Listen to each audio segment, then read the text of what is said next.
Lemon rice குயிக்காக செய்யணும் இல்லையா? அதுக்கு தான் நம்ம லெமன் ரைஸு செய்வோம். ஸோ அதுக்கு என்ன பண்ண போகிறேன் அப்படின்னு பார்த்தீங்கன்னா, ஒரு 10லேருந்து 15 சின்ன வெங்காயம் கட் பண்ணி எடுத்து வச்சுருக்கேன். பூண்டு ஒரு 6 பல் 7 பல் பூண்டு வந்து உரித்து கட் பண்ணி வச்சுருக்கேன். வரமிளகா ஒரு 4, 5 மிளகாய் கிள்ளி எடுத்து வச்சுருக்கேன். தென் கருவேப்பிலை போட்டிருக்கேன். ஸோ இப்போ இந்த பாக்ஸை நான் என்ன பண்ணிக்க போகிறேன் அப்படின்னு பார்த்தீங்கன்னா, கவர் பண்ணி வச்சுக்க போகிறோம். ஸோ இது வந்து எனக்கு வந்து நாளைக்கு மார்னிங் பிரேக்ஃபாஸ்ட்டுக்கு வந்து வேணும். அதுக்கப்புறம் லெமனை என்ன பண்ணியிருக்கு அப்படின்னு பார்த்தீங்கன்னா, நல்லா உருட்டிட்டு கட் பண்ணி அதில் இருக்கிற ஜூஸை வந்து பிழிஞ்சிட்டு அதுக்குள்ளேயே தேவையான அளவு ரைஸ்க்கு தேவையான அளவு உப்பு மஞ்சத்தூளும் போட்டு என்ன பண்ணி வச்சுருக்கேன் அப்படின்னு பார்த்தீங்கன்னா இதோ மிக்ஸ் பண்ணி வச்சுருக்கேன். ஸோ இது வந்து பார்த்திங்கன்னா ஒரு சில்வர் பவுலில் க்ளோஸ் பண்ணி இப்போ இது ரெண்டையுமே நான் என்ன பண்ண போகிறேன்னா ஃப்ரிட்ஜில் ஸ்டோர் பண்ணி வச்சுக்க போகிறேன்.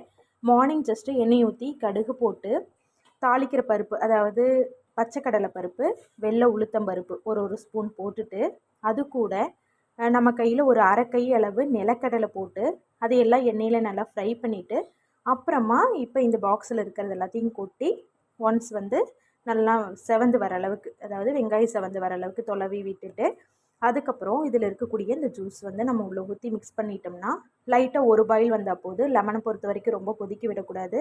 அதாவது என்ன பதம் அப்படின்னு பார்த்தீங்கன்னா, இந்த ஜூஸ் வந்து நம்ம உள்ளே ஊற்றுனதுக்கப்புறம் வெங்காயத்துடைய கலர் வந்து லைட்டாக வந்து செவந்த மாதிரி இருந்த வெங்காயம் அதனோட கலர் வந்து எப்படி சொல்கிறதுனா லைட்டாக ஒரு rose colour, pink colour, reddish pink அந்த மாதிரி வந்து கலர் சேஞ்ச் ஆகும். ஸோ அந்த பதத்தில் நம்ம அடுப்பை ஆஃப் பண்ணி நம்ம ஒயிட் ரைஸ் எடுத்து உள்ளே மிக்ஸ் பண்ணோம்னா லெமன் ரைஸ் ரெடி.